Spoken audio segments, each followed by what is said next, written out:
చాలాసార్లు దేవుడు మన జీవితంలో ఎవరిని దేవుడు మనకు ఉద్దేశిస్తాడో వాళ్ళు మాత్రమే ఉంటారండి. దేవుడు సార్వభౌమ చిత్తంలో ఎవరైనా లేకపోతే వారిని జీవితంలో వాళ్ళు దేవుడు ఏం చేస్తాడు?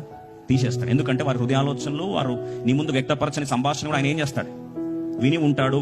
1 యోహాను 2:19 రాస్తుంది, సంఘం వారు చాలా బాధలు ఉన్నారంట. ఏంటి వాళ్ళ బాధ అంటే, కొందరు వారి విషయంలో ఎంతో ఎక్స్పెక్టేషన్స్ పెట్టుకున్నారు, కానీ వారు వీళ్ళని ఏం చేశారండి? విడిచిపెట్టేసి వెళ్ళిపోయారు. వీళ్ళు విడిచిపెట్టి ఏం చేశారు? వెళ్ళిపోయారు.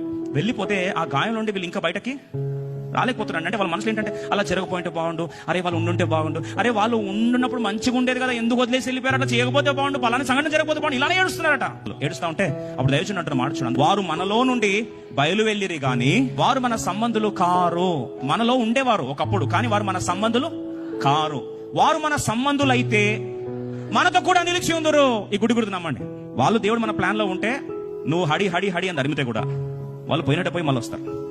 అంటే సిగ్గులేదని కాదు, మళ్ళీ అట్ట తీసుకోకండి. దేవుని ప్రణాళికలు ఉంటే వారు ప్రేమ బంధంలోనే ఏముంటారు? స్థిరపరచబడతారు.